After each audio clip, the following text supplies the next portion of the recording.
اس میں تحریف کرتے تھے، من بعد ما قالوا، ان کو سمجھ بھی تھا کہ یہ ہم غلط۔ اسلامک اسپیچ مذہبی اسکالر حضرت مولانا عبدالغفور حیدری اسپیچ۔ السلام علیکم ورحمۃ اللہ تعالی وبرکاتہ۔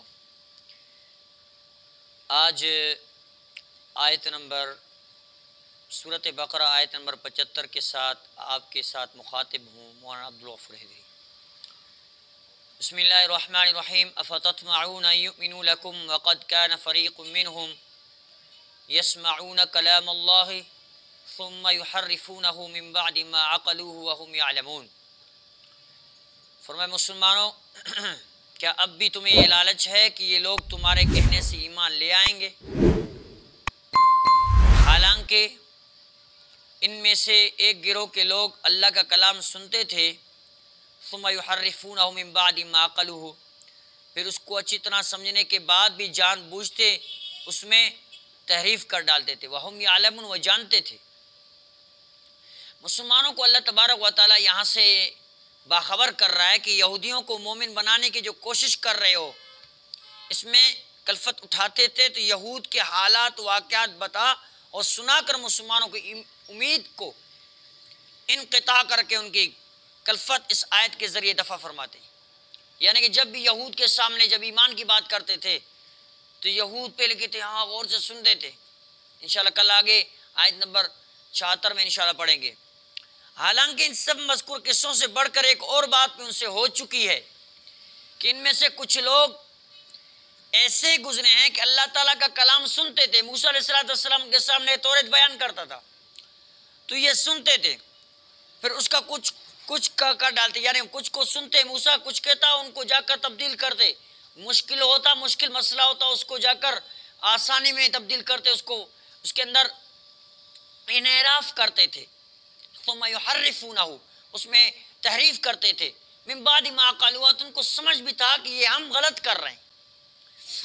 فائدہ کی یہ ہے کہ مطلب یہ لوگ ایسے بے باک اور اغراض نفسیہ کے اسیر ہوں، وہ کسی کے کہنے اور سننے سے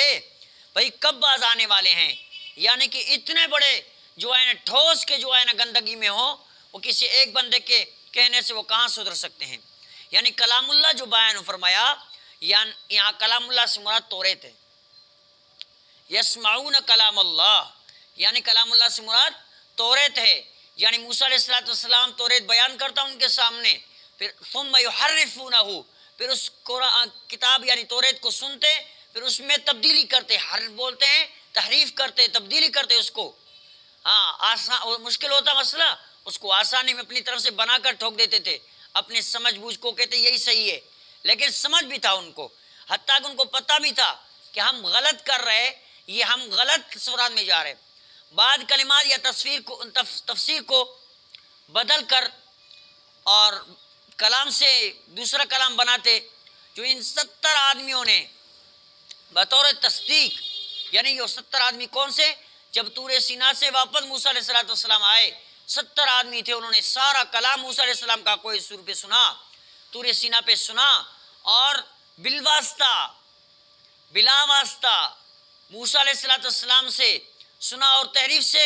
اسی قوم نے یہ نقل کرتا ہے کہ آخر میں اللہ تعالیٰ یہ بیان فرما دیا جو حکم تم سے ادا نہ ہو سکے وہ معاف ہے۔